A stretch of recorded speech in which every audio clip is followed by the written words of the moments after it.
estadounidense y sus implicaciones para México. Este tema siempre será de actualidad, podríamos decir más ahora, pero en cada momento seguramente que eso mantendrá la misma vigencia e importancia. Entonces, tenemos también aquí para la Federación, a quien también agradezco. Ya son demasiados agradecimientos, pero hay que hacerlo. A la doctora, la maestra, bueno, ya hacerlo pronto, la maestra Valeria Olvera, que va a ser la moderadora.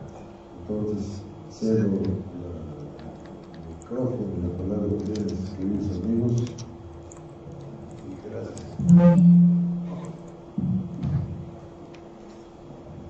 Muchísimas gracias, doctor.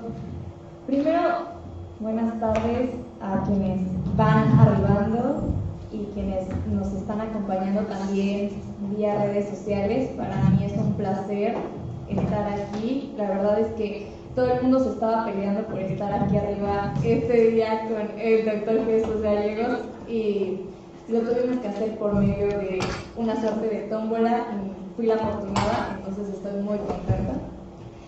Además, este tema creo que da mucho más que hablar después de las resoluciones que se han tomado la semana pasada.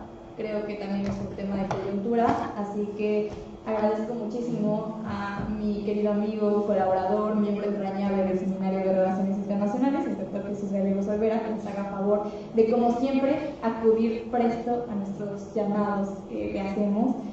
Y me voy a permitir leer una breve semblanza para que también ustedes reconozcan el esfuerzo que ha tenido. Yo sé que lo conocen de aquí de la Facultad de Ciencias Políticas y Sociales, pero tiene mucho más en su trayectoria. Es doctor en Ciencias Políticas y Sociales por la Facultad de Ciencias Políticas y Sociales de la UNAM, por mención honorífica. Actualmente es profesor del núcleo básico del doctorado en Defensa y Seguridad Nacional y la maestría en Seguridad Nacional en el Centro de Estudios Superiores Navales, CEMAP. Es investigador en el Instituto de Investigaciones Estratégicas de la Armada de México. Es profesor adscrito al Centro de Relaciones Internacionales en la Facultad de Ciencias Políticas y Sociales de la UNAM, con más de 20 años de experiencia docente. Ha sido distinguido en la condecoración al mérito docente naval, primera clase, en julio de 2018, y el premio a la mejor tesis de maestría CISAN-UNAM 2007. Es miembro del Sistema Nacional de Investigadores, SNI-CEP-CONACYT. Es conferencista nacional e internacional en más de 200 eventos, supongo que esta cantidad también ya ha aumentado con los meses. Miembro del Comité Editorial de la Universidad de Guadalajara, del Consejo Arbitral en la Revista de Investigación Administrativa en el Instituto Politécnico Nacional del Politécnico y dictaminador de revistas publicadas por la Universidad Nacional Autónoma de México, la Universidad Autónoma de Guanajuato, el CESNAP, entre otras.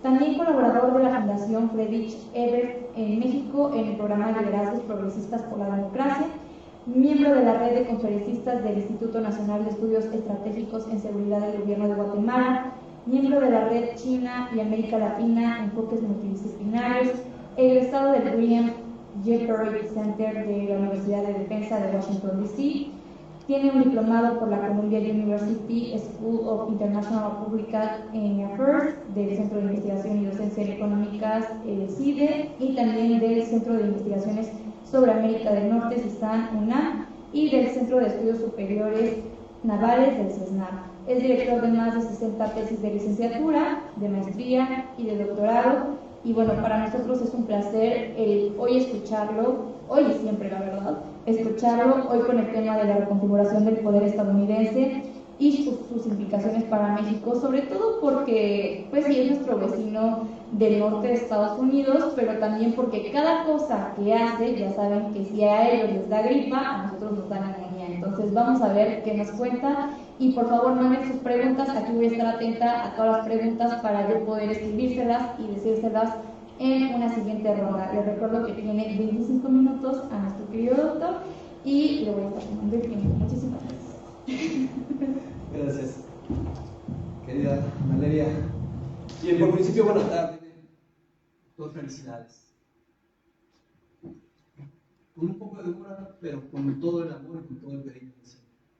Por ser nuestro maestro, de maestros, doctores, y a quien conocemos no solo su liderazgo, sino su calidad humana. Así que enhorabuena y gracias por marcar ese sendero en el que muchos nos encontramos ahora haciendo nuestra labor docente. Querida Valeria, pues un gusto estar contigo con el Seminario de Relaciones Internacionales de Política Internacional, Seminario Permanente de Política Internacional, particularmente en esta 123ª reunión plenaria, considerando que para propósitos de conteo, esta es mi 9ª participación, entonces he estado sumando en esta revisión que se ha hecho. Ahora, entiendo el interés por lo que se comenta en el análisis de contexto en torno a lo que sucede en Estados Unidos y que podríamos ampliarlo a una serie de tópicos como los que se encuentran en Asia Central, los que hemos observado en Europa, inclusive lo que se presenta en América Latina y el Caribe, a propósito de muchos temas en los que se encuentran en los Estados Unidos. Algunos de ellos en la dimensión económica o en el plano económico, con la inflación, en algunos más en temas de seguridad, con el conflicto entre Rusia y Ucrania, o lo que podríamos ver la competencia que se da de múltiples formas y ámbitos con China. Ahora, a partir de ello, lo que yo me permití ordenar para esta tarde es el entendimiento de esa reconfiguración del poder estadounidense, considerando dos planos grandes: el externo, el global, en el cual se da esa configuración, y otro interno, aquel en el que observamos las condiciones del sistema político estadounidense, particularmente la participación que en este presentan algunos actores, ya sea con base en los partidos políticos, en los think tanks o en otro tipo de actores que influyen en la dimensión del poder estadounidense hacia el interior y con sus proyecciones hacia el exterior.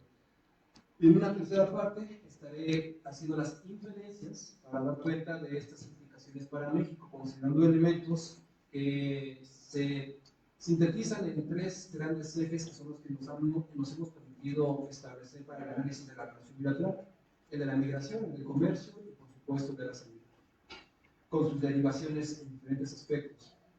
Ahora, a partir de estos elementos, con el apoyo de esta diapositiva, lo que ustedes observan ahí es una caricatura en el extremo superior derecho, o de su derecha, en la que se hace referencia a Trump hace algunos años con este animal, la imagen de un toro que está rompiendo los cristales en la oficina Oval. Se acompañan otras dos caricaturas: la limpieza que lleva a cabo Biden a partir de su llegada a la Casa Blanca, particularmente a esa oficina tan emblemática para los estadounidenses, y que eventualmente pues ha sido como parte de un proceso en el que el propio Biden ha tenido que atender temas importantes y algunos urgentes. Distinguir entre uno y otro ha sido una discusión no solamente para quienes desde el plano de las relaciones internacionales, sino para particularmente quienes estudiamos lo que acontece en Estados Unidos, ofrece una serie de explicaciones en torno a los múltiples temas que tenemos en la agenda global. Ahora, para ello, me parece importante entonces entender de dónde viene esa agenda global. Pasamos a la siguiente, por favor, y le damos el clic hasta que estén todos para que ya. Vamos. La siguiente. Ahí está. Considero que a partir de una síntesis de aspectos que tendríamos oportunidad nosotros de distinguir, nos permitiríamos tener el consenso de que existe esta validación para que se entienda de un mundo multipolar, lo que ello signifique, en términos de que no solamente son los Estados Unidos, sino que existen otros actores que intervienen en esa agenda internacional. Esto se ha traducido en un desplazamiento de lo que se conoció como el nortatlantismo a un americentrismo, y de este americentrismo a las condiciones que observamos en Asia Pacífico. Y para autores críticos del gobierno estadounidense al interior y de su actual internacional, esto se presenta con la frase que establece el fracaso de la hegemonía mundial. Cierto o falso, podríamos discutirlo, nos ha permitido identificar otro elemento, que es la presencia de estas empresas identificadas con el acrónimo GAFA, que hace referencia a Google, Amazon, Facebook y Apple. Estas empresas que suman en su consideración a Microsoft, a Tesla y quizá a otras más, nos han permitido señalar que hay una influencia importante en esa reconfiguración del poder estadounidense. No es algo nuevo que la presencia de las empresas, de las corporaciones, como también son llamadas, estén participando de esa reconfiguración. Lo hemos visto desde el origen de los Estados Unidos, con las empresas de las Indias Orientales, o en el siglo XIX con la presencia de la Standard Company, o lo veíamos en el siglo XX con las empresas automotrices, en el momento Ford o General Motors, entre otras más. Lo que sucede es que estas empresas tienen algunas variaciones importantes vinculadas con el desarrollo científico y tecnológico y la automatización de procesos, y lo que ello ha implicado también en tener empresas que han escapado de aquellos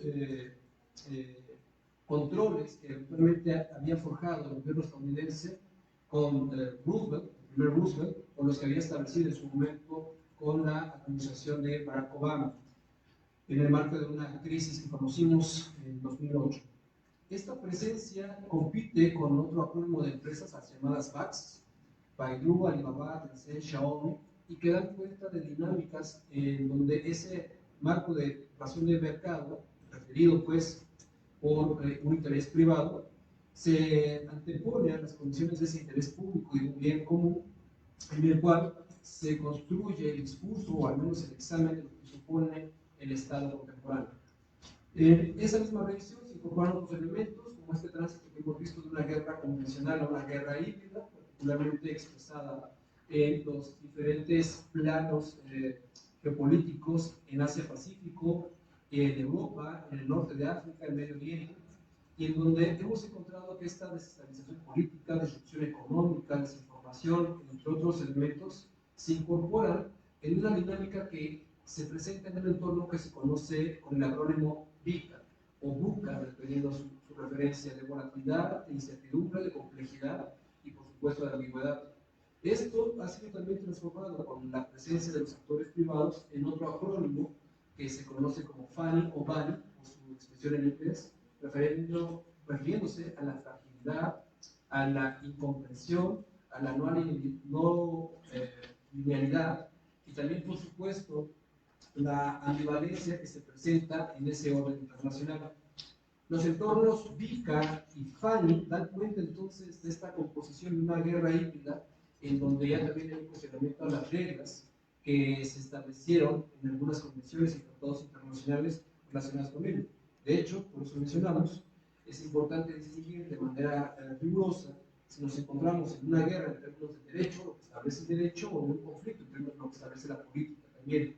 Ahora, más allá de ello, existen otros elementos que se han sumado en este contexto de reconfiguración del poder estadounidense o de los Estados Unidos, que tiene que identificarse con este binomio de riesgos y amenazas. El riesgo, entendido no como una condición de probabilidad para convertirse en un evento que afecte la permanencia del Estado o la nación, sino como una condición que también se presenta a partir de carecer de una revisión hostil y deliberada en contra del Estado mismo, y que lo que sí afecta es el desarrollo nacional o el desarrollo internacional. En cambio, la amenaza es esta acción, no condición, hostil y deliberada, que afecta la permanencia del Estado. Esos tres elementos que definen riesgos y amenazas son importantes porque la literatura se confunde, y es normal que esa confusión lleve también a una serie de desaciertos o al menos de imprecisiones en lo que estamos considerando en esta reconfiguración del poder estadounidense. Finalmente, existe una polarización ideológica, lo que hemos observado en esos llamados giros a las izquierdas, giros a las derechas, que para mí pues son etiquetas que carecen de profundidad analítica, cuando lo que estamos observando quizá son elementos vinculados con el pensamiento conservador y liberal, que en la historia de las ideas políticas pues, tienen más aspectos sustantivos, vinculados con valores, principios, con comportamientos y con otro tipo de conductas que se identifican con esa formación del Estado moderno. Esta polarización ideológica y la normalización del conflicto, de las violencias también, en sus niveles multiescalares y por supuesto multidimensionales, nos hace referencia a un elemento que desde Estados Unidos encuentra respuestas de distinta índole, por ejemplo la violencia hacia grupos vulnerables o minorías, lo que hemos identificado con los afroamericanos, con las mujeres, con asiáticos, con hispanos, etc. Todos esos elementos en el exterior permiten entender esa reconfiguración del poder en los Estados Unidos y que se acompañan de otros elementos que son útiles para terminar de encuadrar este estándar. Por ejemplo, la situación de la paz en el mundo. Hace más de 100 años, Woodrow Wilson señalaba que las democracias, particularmente las democracias en términos modernos y occidentales, son tipos de gobierno que permiten condiciones que facilitan el desarrollo de la paz. Bueno, el reporte sobre paz positiva 2022, publicado hace unos meses, nos muestra que en el mundo existen amplias zonas del planeta en las que no se dan estas circunstancias de paz, entendiendo por paz positiva las acciones establecidas por los gobiernos de manera institucional, normativa, para vincularse a este ordenamiento que podríamos nosotros llamar es algo deseable y anhelable por quienes habitamos este planeta. A ello se ha sumado un cuestionamiento sobre los diferentes valores que se hacen o evaluaciones que se hacen de la democracia, particularmente el índice de democracia que presenta la unidad de inteligencia de The Economist, ese diario inglés, establece que hay regresiones importantes, y particularmente esas regresiones se muestran con corrupción, con incumplimiento del Estado de Derecho, con una falta de gobernanza en los términos que ello signifique, para dar cuenta de un mundo en el cual lo que nos encontramos es con ausencia de autoridad y no con presencia de esa autoridad. También se ha mostrado una constante de fragilidad en la forma en que se evalúa el resultado del ejercicio de gobierno en diferentes estados. Este índice de fragilidad de los estados nos exhibe que hay amplias zonas del planeta en las que pues, se carecen de condiciones vinculadas para la proporción o proporcionar servicios públicos, para establecer decisiones colectivas basadas en la legitimidad de la autoridad, etc. Ello en un entorno que en el siglo XXI ha incluido, por ejemplo, la evaluación del terrorismo como una de las principales temáticas hacia las que se ha dirigido también el actuar de los Estados Unidos. El índice global de terrorismo 2022 menciona, por ejemplo, que ha ido dándose una tendencia a la baja en el número de muertes vinculadas a este fenómeno o a estas acciones terroristas a nivel mundial. No obstante ello, se siguen concentrando en zonas del planeta que nos muestran la inestabilidad y la disfuncionalidad que este tipo de condiciones se presentan cuando hay otros temas como pobreza, desigualdad, aspectos también importantes como el cambio climático, el calentamiento global, etc. Para ello se ha utilizado, por ejemplo, si ustedes siguen avanzando, el reporte de riesgos globales, que en su edición más reciente, la de 2023, publicada el año pasado, y a partir de su metodología para identificar la probabilidad y el impacto, avancen esta, por favor. Dos más. Tres más. Hasta ahí. Nos permiten establecer un decálogo en el que, a partir de agrupaciones vinculadas con aspectos geopolíticos, económicos, sociales, tecnológicos y ambientales, se presentan muchos temas, todos ellos importantes, pero no con el mismo orden de prioridad para los diferentes actores. Esto ha permitido que el decálogo, la siguiente por favor, muestre que hay temas de carácter social que en los próximos años tendrán prioridad y que afectan, por ejemplo, en el caso de Estados Unidos, con el tema del costo de la vivienda, y que en algunos países como este, estamos tratando de analizar ya más adelante en lo particular, pues implica una respuesta en procesos electorales en donde, ante la carencia de esta certidumbre, pues finalmente se presentan también discursos que eventualmente tratan de responder a las necesidades que presenta un amplio sector poblacional en Estados Unidos de vivienda. Y con ello podremos pensar en otros aspectos vinculados, por supuesto, al tema ambiental o los temas ambientales. El Partido Demócrata comienza ya a presentar en diferentes niveles estaduales y federales, y que eventualmente pues, se contraponen con otros aspectos tecnológicos, lo que hemos visto, las llamadas ciberamenazas o ataques cibernéticos, etc. Ahora, para ir concentrándome ya en esta segunda parte de la revisión de Estados Unidos hacia el interior, lo que vale la pena atender es una confrontación que en lo particular se ha mantenido con China. El Instituto Lowy para medir el poder nacional en Asia ha permitido, a partir de una serie de indicadores, factores y componentes, una comparativa cuya metodología termina por ofrecernos todavía la afirmación de que Estados Unidos supera en varios aspectos a China. Esto, desde luego, si me ves la siguiente, por favor, ha determinado que no es algo permanente. De hecho, lo que se está observando es una constante de crecimiento del poder nacional de China en varios de estos ejes, y lo que ello ha llevado también a pensar que para Estados Unidos se ha convertido en una debilidad, en una fortaleza, pero también en una urgencia en atender este tipo de elementos. Por ejemplo, la capacidad económica, la influencia cultural, lo hemos observado con las películas, con la industria del entretenimiento, y que compite ya de manera significativa con lo que ofrece China en esos ámbitos, por no dejar de lado el tema de las relaciones económicas. Hoy, por ejemplo, en América Latina, China es el primer socio comercial de además de una veintena de países y ha dejado en segundo lugar a los Estados Unidos. Eso ha mostrado también una serie de modificaciones en las relaciones hemisféricas, al menos en América y el continente americano, y nos llevan a otro tipo de planteamientos. La respuesta de Estados Unidos, desde un ámbito duro, podríamos llamarlo, la siguiente, por favor, nos permite identificar que en su encuesta de prioridades preventivas elaborada por el Consejo de Relaciones Internacionales en el marco del negociador de conflictos globales, establecen acciones que van desde una presentación que podríamos llamar nosotros del poder suave o poder diplomático, las acciones diplomáticas, hasta las acciones militares. Y esto ha significado también entender un mapa que para Estados Unidos, al menos en su relación con México, y voy a aterrizar estas implicaciones, ha señalado la violencia criminal como la principal preocupación. Una violencia criminal que en principio no reconoce causas como la vecindad con el mercado más importante de venta y compra de drogas ilícitas, que es el estadounidense, con las condiciones del tráfico de armas, el tráfico ilícito de armas, y sin dejar de lado también otros problemas de carácter estructural que tienen que ver con la corrupción y con lo que hemos llamado también una sociedad enferma en los Estados Unidos, que se expresa con esa violencia día a día mostrada en los tiroteos en diferentes puntos en esta parte. Ahora, la siguiente, por favor.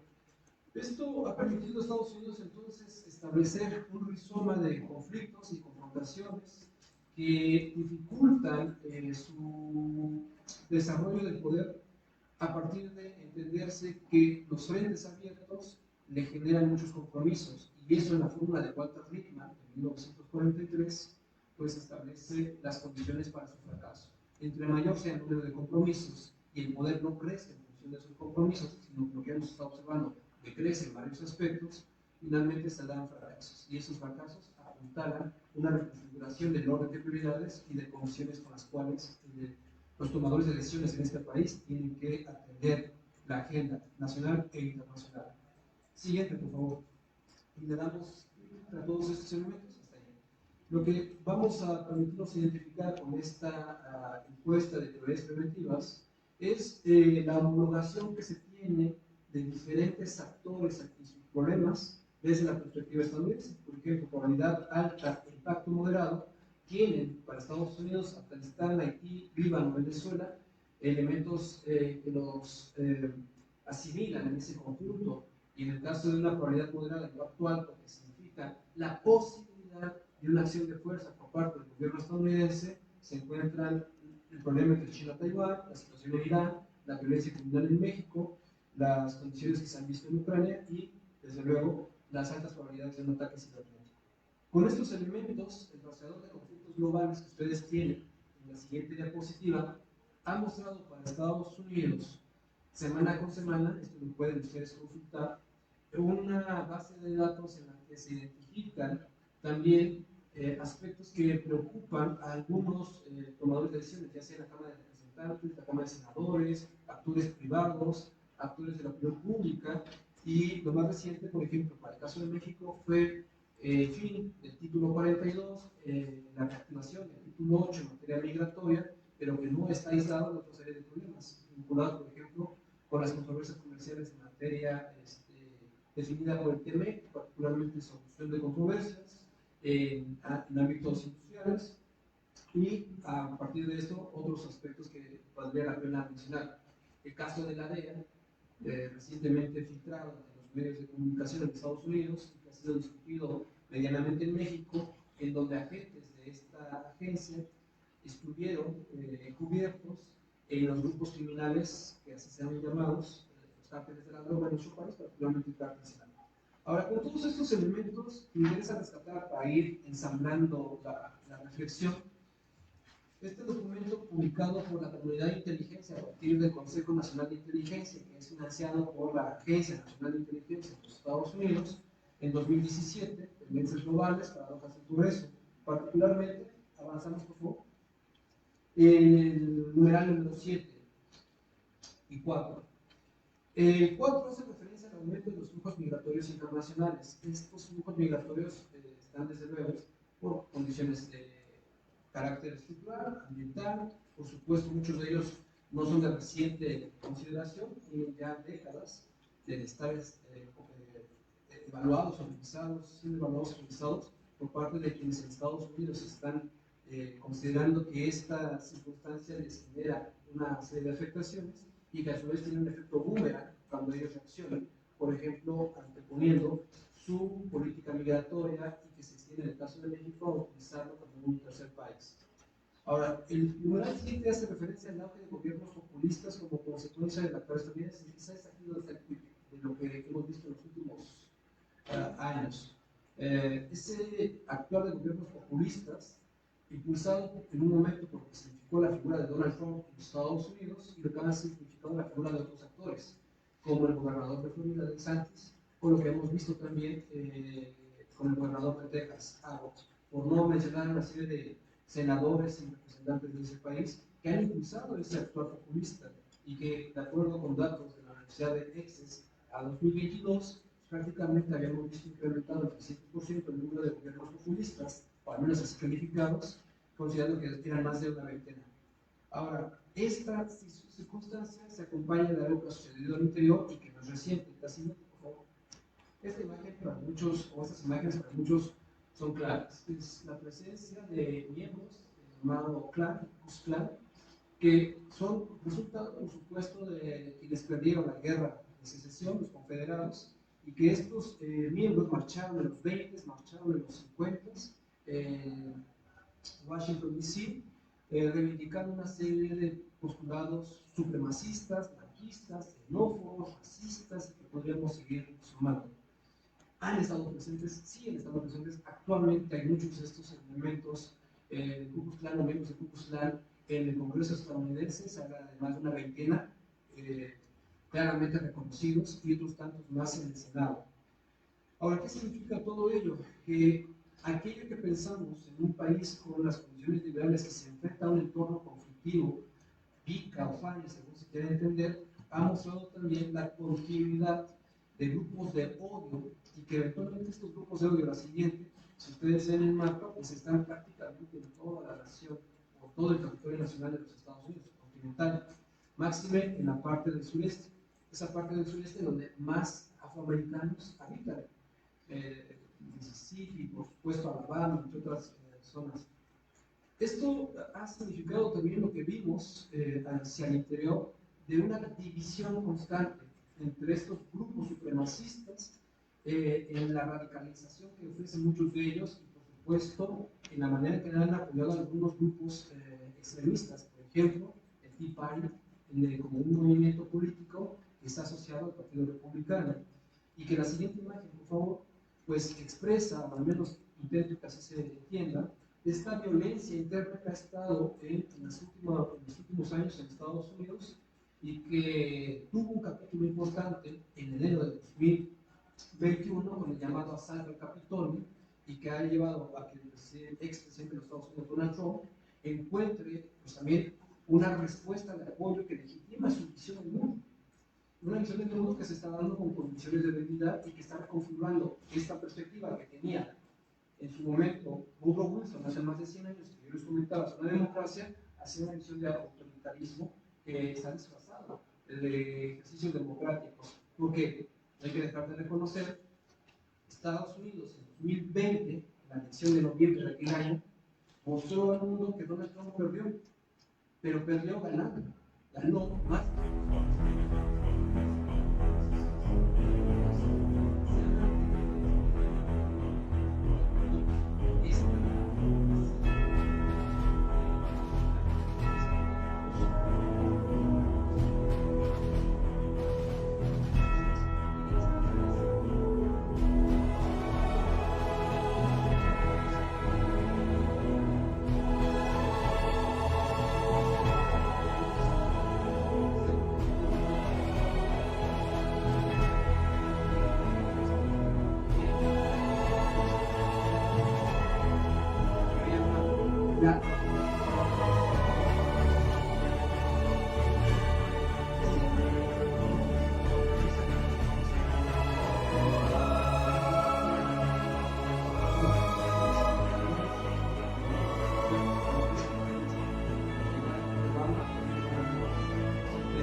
una cierta armonización, homogenización, hoy está desfasándose, cada vez es más compleja la posibilidad de integrar. ¿Qué se viene? Pues se viene lo que quiero presentarles con un video que dura 1 minuto y 10 segundos aproximadamente, y con eso cierro. Por favor. It's an invasion of America.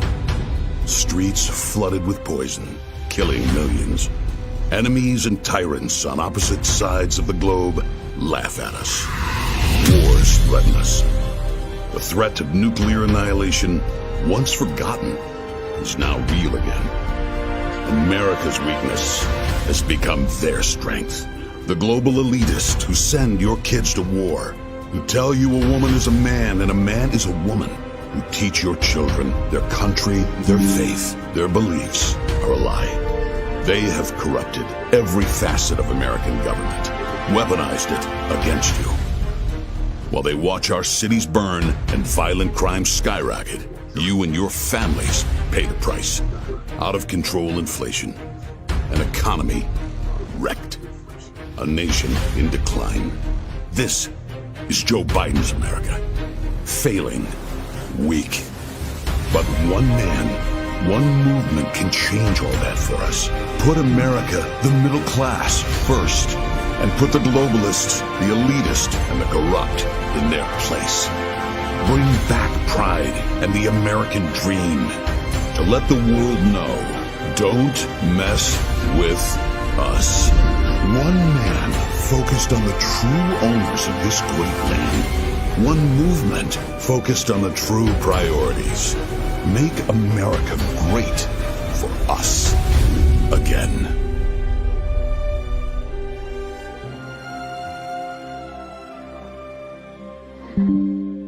Esa es la recuperación de poder sobre lo que estamos esperando, no un avance, sino una regresión que no deja de ser preocupante, no solo para las comunidades, sino también para nosotros como destinos geográficos, con las condiciones que nos enlazan en una relación bilateral muy compleja y muy dinámica. ¿Cuáles son las implicaciones? De hecho, aparte de algunas preguntas, una de ellas piensa cómo It's an invasion.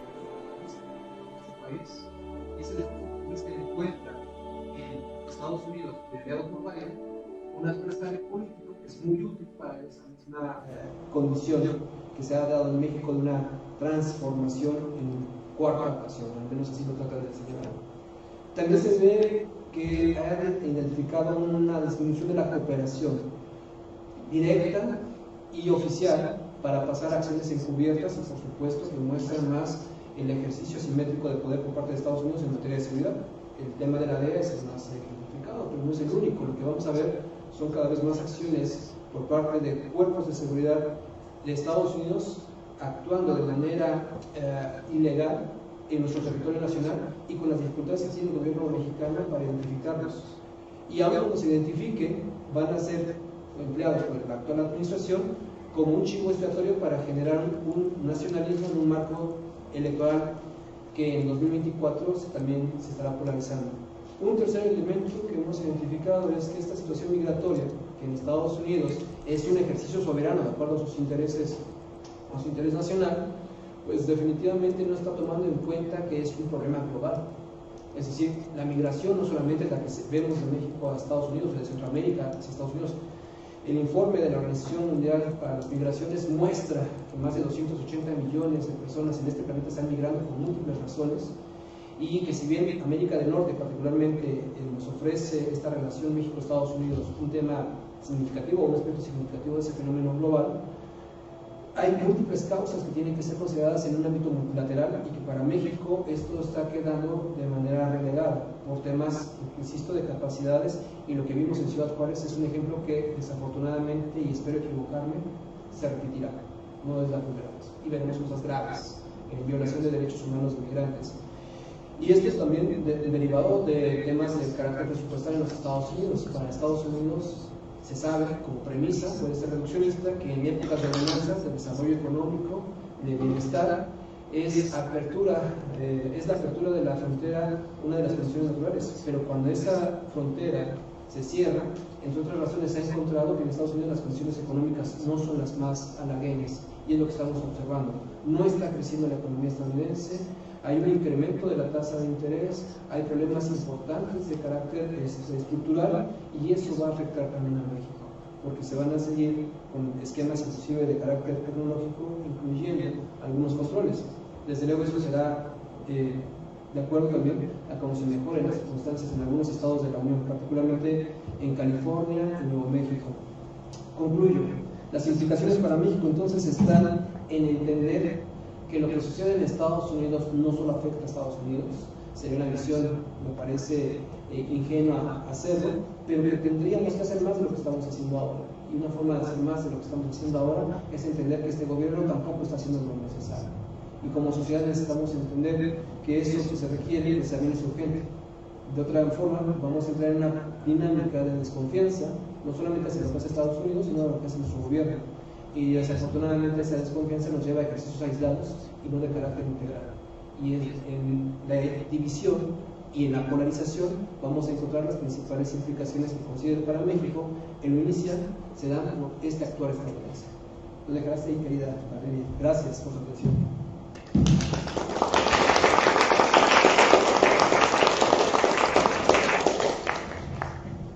Estimado Jesús, como siempre, muy enriquecedoras y valiosas estas aportaciones que realizas. La verdad es que siempre tomo nota de lo que mencionas, porque hay mucho que reflexionar, hay mucho que pensar acerca de lo que nos has mencionado, y esto da para un diplomado, para una clase, para muchas cosas, porque además son de coyuntura, son cuestiones que podríamos pensar, y ahorita esto me vino a la mente por una pregunta que nos hacen desde el maniqueísmo y desde el puritanismo de Estados Unidos, pero que también pues tienen que ver con lo que está pasando en las noticias ahorita mismo si las prendemos, ¿no? Entonces, muchísimas gracias por todo esto. Y bueno, estos puntos a los que llegas creo que es a lo que nos interesaba que abonaras a la discusión sobre lo que sucede entre México y Estados Unidos, porque México depende casi en un 97% de, al menos en su comercio, de Estados Unidos. Ahora pensemos en otras cuestiones, como la parte de decisiones políticas en muchos temas, en la agenda multilateral, como tú ya lo has mencionado. En consideración a ello, vienen muchas preguntas respecto a migración, respecto a tránsito de drogas, etcétera, etcétera, que ahorita te voy a formular. Vamos primero con una ronda de preguntas escritas, luego voy a pasar el micrófono y luego regreso otra vez a lo escrito. ¿Te parece? Claro. Bien. Entonces, la primera dice, ¿qué opinas sobre las declaraciones del senador estadounidense sobre la incapacidad de México de combatir el narcotráfico y el tránsito de drogas? Bien, es una declaración política en el marco electoral de Estados Unidos que no deja de tener una parte de verdad. Cuando uno compara el número de elementos y el presupuesto asignado para decomisos, detención de personas, evitar el trasiego de drogas ilícitas desde la frontera sur de México hasta su vecindad con los Estados Unidos, en esa frontera de más de 3.200 kilómetros, sí hay una disminución. Es decir, lo que teníamos todavía con el presidente Peña Nieto era mayor número de operaciones. Eso no significa que lo que se está haciendo no es algo positivo. Se está haciendo mucho y con menos. El número de decomisos, por ejemplo, de cocaína, marihuana y otras drogas sintéticas, metanfetaminas, a reserva de hablar de algunas drogas naturales como la marihuana, están siendo importantes. Pero cuando uno ve los números,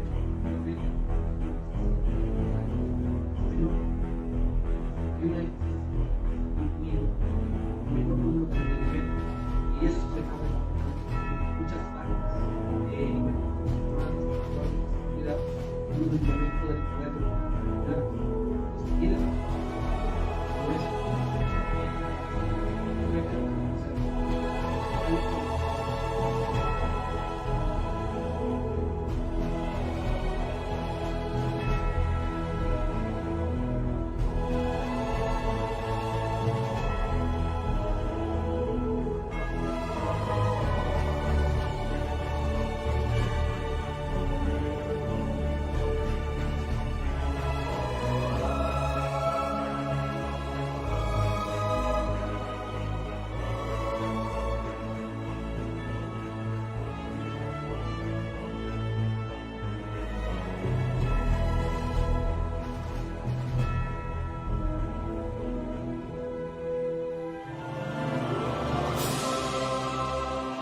estadounidense, es decir, hablamos de 270 millones, poquito menos, son consumidores de drogas, quizá no habituales, esporádicos, sociales, algunos de ellos quizá lo hicieron hace décadas, pero lo llegaron a hacer.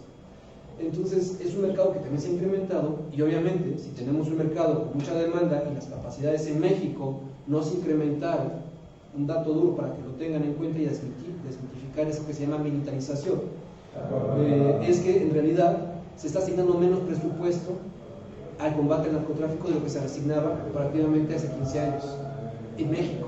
Entonces tenemos déficits y obviamente que tiene razón el senador en esos términos. No estamos haciendo, pero no por lo que ellos nos piden, sino porque es un problema estructural y más complejo.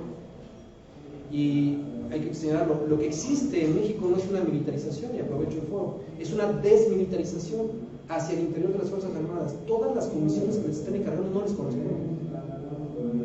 Eso no es un ejército militar, es una desmilitarización. Lo han llamado como policialización, lo han llamado otro tipo de fenómenos.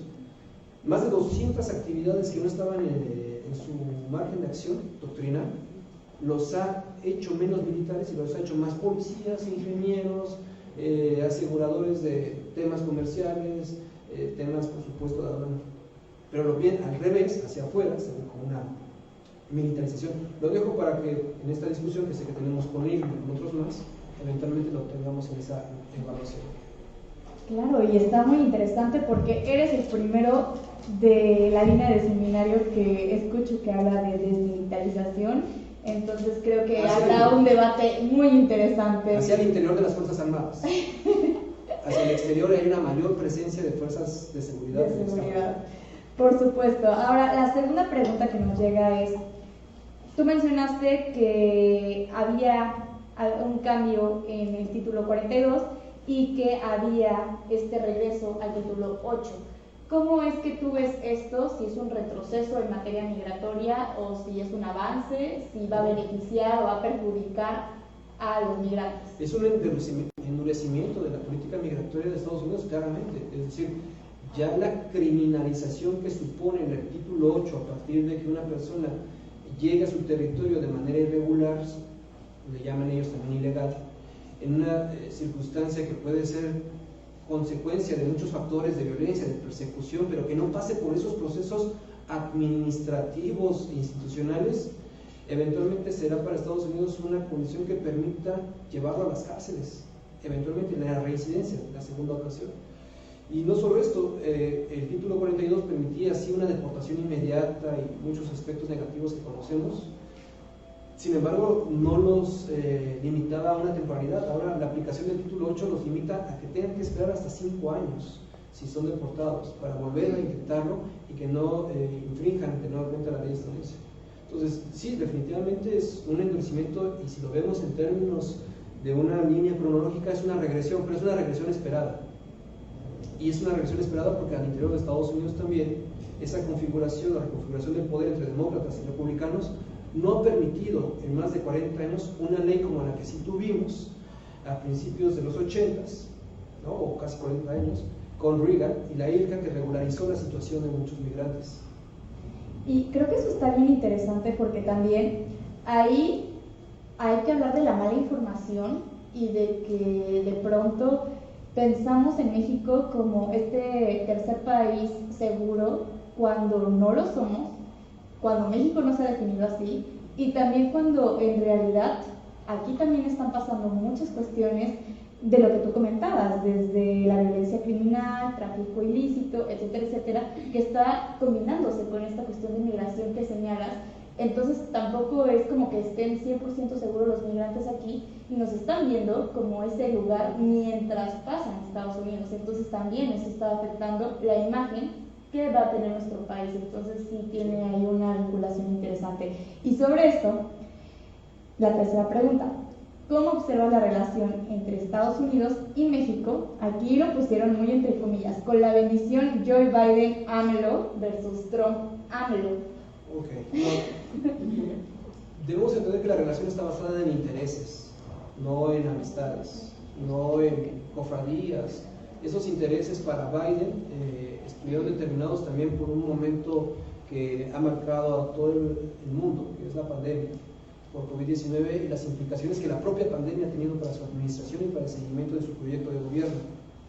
Entonces, Biden y López Obrador han recuperado lo que en los años 70 Mario Ojeda nos decía tendría que ser entendido como el acuerdo para el desacuerdo. Podrían estar en desacuerdo en términos de un discurso público, de una presentación, mientras no estuvieran afectados los intereses vitales de los dos países. Vitales de Estados Unidos, la inviolabilidad de su territorio se está dando, la continuidad de su modelo económico, es decir, no hay una discusión de que el modelo que ofrece el gobierno del presidente López Obrador es liberal en muchos aspectos. Firmó el TEMEC, ha seguido financiando temas más de orden neoliberal que el propio Peña Nieto en muchos aspectos. Tan solo el tema energético, las energías por hidrocarburos. Y por otro lado también lo que hemos observado que el interés vital de Estados Unidos era la estabilidad del vecino, es decir, que no le generara más problemas. En eso ha fallado un poco. Sin embargo, con los intereses vitales de Estados Unidos se mantiene. ¿Qué es lo que ha pasado con los intereses vitales de México? Que no hubiera una intervención estadounidense como la que en un momento se pretendía dar en Cuba o que se daba en otras latitudes, en Venezuela en 1954, eso no ha pasado. Pero sí hemos tenido una injerencia importante de cuerpos de seguridad, particularmente lo que se decía por la DEA. Que Estados Unidos mantuviera una relación importante en materia económica con México, que le permitiera continuar con esta dinámica, ¿no?, revolvente en muchos aspectos. Se ha mantenido, como mencionabas, la cantidad de porcentaje que tiene México con Estados Unidos, aunque ya China es el segundo socio comercial de México, superando a Canadá y poniendo en riesgo la relación con Estados Unidos. Porque es impresionante que tenemos con China, realmente teníamos un superávit y lo hemos mantenido en la relación comercial con Estados Unidos. Y el marco, por supuesto, de ese acuerdo para el desacuerdo significó y ha significado que muchas veces el presidente López Obrador declare cosas negativas en contra de Estados Unidos, pero no de su homólogo estadounidense, el Poder Ejecutivo, solo que hay que revisarlo y revísenlo. Cuando López Obrador, en su primer y único viaje a Estados Unidos, visitó la Casa Blanca, el presidente Biden no se había recibido. Es un símbolo de que no estaba de acuerdo y no una declaración pública conjunta para la fotografía. Es decir, el desacuerdo se mantiene, en lo privado lo van a exponer, y ha habido otros actores, como seguro que vamos a hablar con York, más. Y concluyo con este elemento: la migración en México es un tema que ahora no solamente está complejizado, porque ya hemos visto de la dimensión económica, social, volumen, sino también porque el tráfico y la trata de personas, esos dos fenómenos, se están entreverando de una manera impresionante, y el prestigio que mencionamos Valeria me parece valioso. Lo que sucedió en Oaxaca hace un año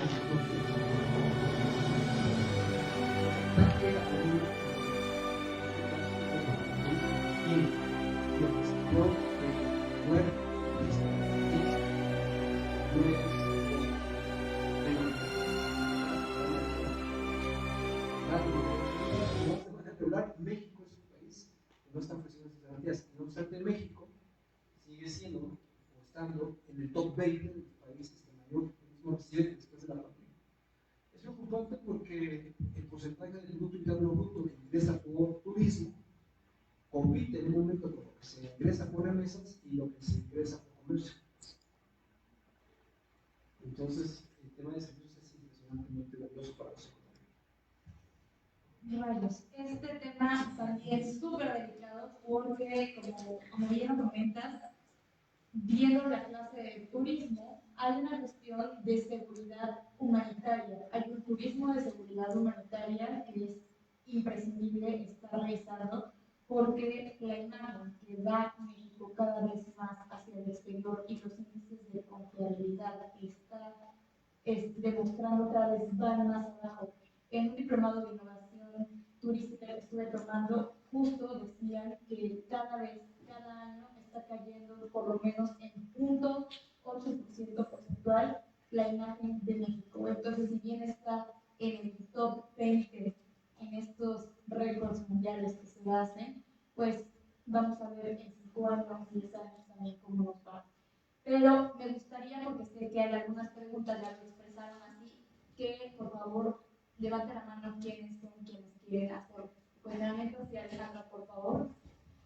Y también por ahí creo que Mario quiere hacer unas preguntas. Sí. Perdón, pensé que no se escuchaba. Buenas tardes, muchísimas gracias por su ponencia. Ay, no me puse nerviosa.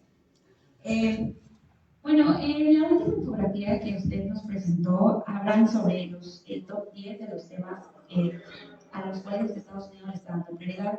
En quinto lugar se encontraba el cambio climático. Y bueno, yo quisiera preguntarle cuál es su perspectiva respecto a que hace poco, justamente Joe Biden aprobó el proyecto Willow.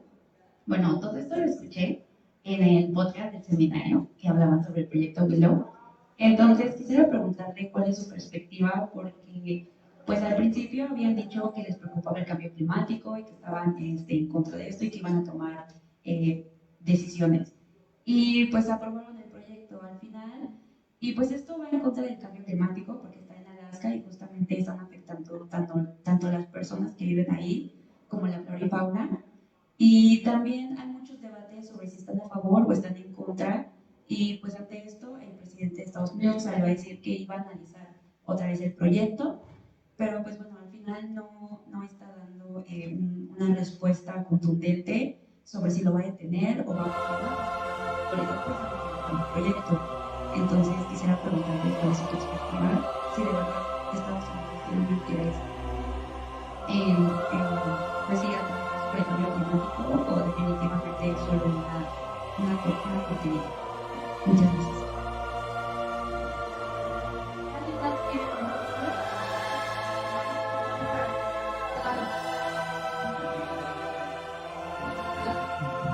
Más o menos, bueno, muchas gracias, doctor Rodríguez, por la excelente ponencia. Mi pregunta va más respecto a este programa en el sentido de, pues como usted mencionó, ya es una síntesis y un retroceso hacia el neoconservadurismo. En ese sentido, ¿cuáles serían como las perspectivas que se tienen dentro del neoconservadurismo respecto al conflicto Rusia-Ucrania?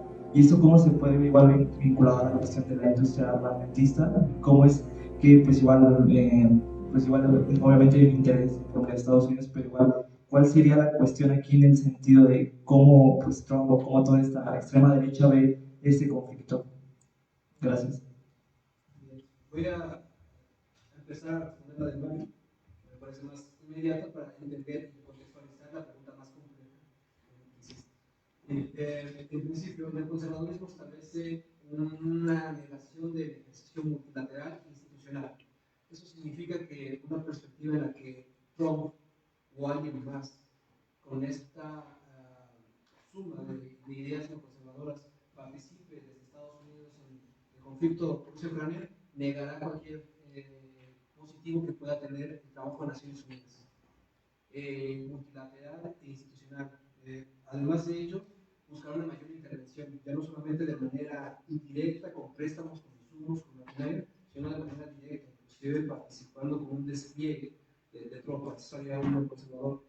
Mayor intervencionismo, mayor militarismo, beligerancia, menor institucionalismo, menor multilateralismo, mayor propagación de la política de miedo al interior de Estados Unidos, señalando esta circunstancia. Ahora, no estoy diciendo todavía a favor de quién, son sus intereses, y obviamente podría hacerlo participando, mejorando las condiciones para que haya un vencedor, ya sea Rusia o Ucrania, y un conservador en estos términos, pues vería mucho más afín eliminar en este caso a Ucrania que a Rusia como competidor, ¿no?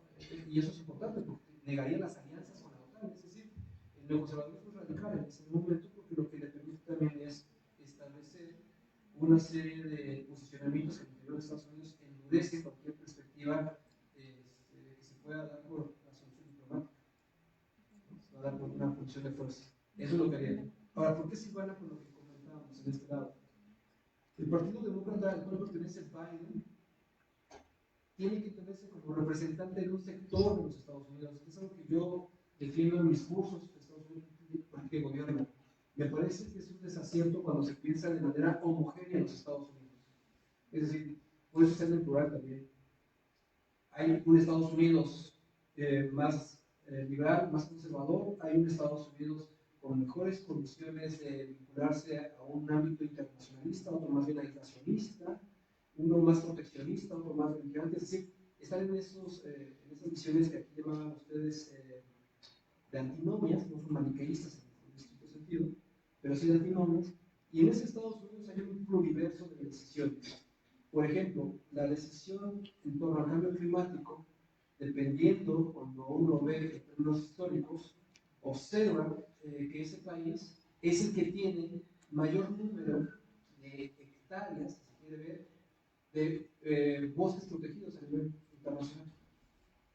Desde 1901-1902, el presidente Teddy Roosevelt declaró zonas del territorio estadounidense continental como zonas de conservación.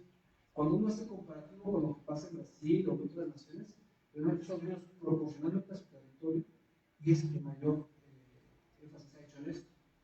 Cuando uno revisa las normas ISO, particularmente las 14.000 y la aplicación de las mismas en el territorio estadounidense, la inviolabilidad de estas es muy clara en el territorio estadounidense cuando las vemos comparativamente a las normas, a la cumplimiento de las normas ISO 14.000 en otros países.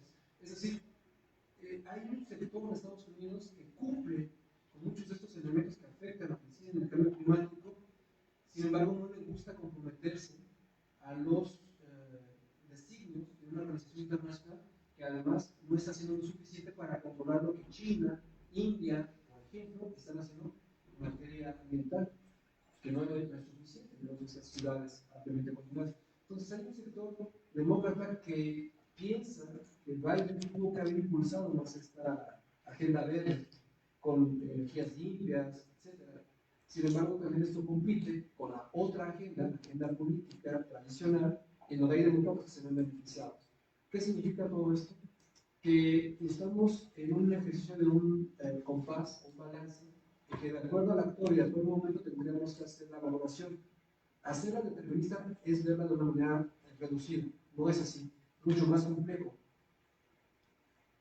En este momento, el cambio climático ocupa el quinto lugar dentro de las prioridades de Partido Demócrata. No te quedes con ese número. No es lo mismo estar a 10 puntos porcentuales en la primera preocupación, estar a 40. Porque significa que se tiene que avanzar mucho más. Si está en el tercer lugar a 5 puntos porcentuales de la primera preocupación, es muy diferente. Se van a preocupar en esos 3 elementos, que además son los que quizá más votantes les van a ofrecer, o menos disenso en términos generales. Así que en ese sentido también no se queden con el número, sino con el porcentaje, que es lo importante en este caso. Es lo mismo, estamos en los primeros lugares, te voy a decir de una manera. Van a terminar los cursos próximamente, en unas semanas, y las generaciones van a decir, ¿quién es el primer lugar? Bueno, no nos sacar 9.6 y sacar 9.5, pero resulta que el que saca 9.6 se fue con el primer lugar de la generación, y el que saca 9.5 se fue con el 19º lugar de la federación. ¿Por qué? Porque en México está que sacó 9.59, 9.60, 9.58, 57, etc. Entonces, en muchos lugares está funcionando la federación. Esa es la diferencia que estamos observando con estos temas. Y concluiría, la agenda verde para Estados Unidos es muy importante. Hay muchos sectores en ese país que la están impulsando, pero no tienen en este momento la incidencia o el peso en la conducción legislativa. Ustedes vean principalmente la agenda legislativa qué temas están discutiendo. Y en este momento los temas que se están discutiendo son más de carácter comercial que de carácter ambiental. Bien, Jesús. Y bueno, ya para finalizar, me gustaría una reflexión de 3 minutitos. De uno. Bien, perfecto. En la que incluyas, ¿qué pasa, cómo ves tú realmente la llegada de Tesla a México y si eso puede afectar nuestra relación con Estados Unidos en materia de tecnología o en alguna materia en específico? Y si, por ejemplo, los migrantes que llegan a Estados Unidos se pueden convertir en esta parte de en los grupos de odio existentes en el país. Entonces, por eso decía que 3 minutos. La llegada de Tesla tiene que ver con un proyecto de empresa que se empata con un proyecto de gobierno local. No es un interés nacional de México, ya lo veíamos por parte de la discusión que tenía el presidente López Obrador y el gobernador de Nuevo León. Tiene que ver más con las condiciones de este fenómeno que han llamado el nearshoring y vinculado, por supuesto, con la competitividad que está buscando Tesla, y que no es una competitividad basada en desventajas, sino en todas las ventajas que le han ofrecido por la cercanía, por todo lo que significará más adelante el establecimiento de esa mega fábrica en Nuevo León. Entonces, la veo como algo que también tiene que entenderse por observas. Los miles de millones de dólares que van a empezar por esa inversión no se van a quedar en México. Ni los empleos van a ser para mexicanos. Lo han mostrado Audi, aquí en Puebla muy cerca, los principales directivos son alemanes, son ingleses, no son mexicanos. Es decir, la mano de obra va a seguir siendo parte de este cuestionamiento que se hace además a nivel salarial, por lo que ha significado. Y en el caso de los migrantes, sí, es un fenómeno que ya se observó. Los migrantes que están en segunda o tercera generación, por la descendencia de migrantes que están en segunda y tercera generación, han apoyado a estos grupos racistas, paradójicamente. Hay decenas de casos documentados de migrantes asiáticos, latinos, que ya tienen ciudadanía en Estados Unidos, que son de segunda y tercera generación, que participan de estos movimientos. De hecho, no tengo el dato exacto del mundo, pero de los últimos 10 tiroteos en Estados Unidos, en lo que va de mayo, casi 3 decenas, en 3 de ellos han estado implicados personas de ascendencia mexicana. Y han estado asesinatos de odio. Es decir, no son los blancos que veíamos antes, ¿no? Los que atentaron en Boston. Entonces sí, y también vimos muchos de estos hombres apoyándolo paradójicamente en campaña. Y varios de ellos, la ascendencia latina, particularmente caribeña, apoyan a DeSantis en Florida. Entonces sí es posible. No todos, pero eso también rompe la idea de que los hispanos son una comunidad hermandada en Estados Unidos. Eso es completamente falso. El campus hispano en Estados Unidos está muy difícil. Pues muchísimas gracias, Jesús. La verdad es que aquí nos quedaríamos horas y horas porque hay muchas preguntas, muchas interrogantes al respecto. Ya te hice llegar algunas de ellas. Hay otras que están en nuestras redes sociales que ojalá que después puedas revisar. Pero muchísimas gracias y en nombre del doctor Edmundo Hernández Vela, en nombre del Seminario de Relaciones Internacionales, del Departamento de Apoyo del Seminario de Relaciones Internacionales, del ITAS, y claro, del mío, te agradecemos muchísimo que hayas estado una vez más, que sumes esta 9ª ocasión a tu lista de presencia con nosotros y ojalá que sean muchas más. Tienes tu paquete de libros que siempre te damos y en este caso tu constancia que hace la acreditación de que estuviste una vez más con nosotros. Muchísimas gracias y un aplauso fuerte, por favor, para nosotros.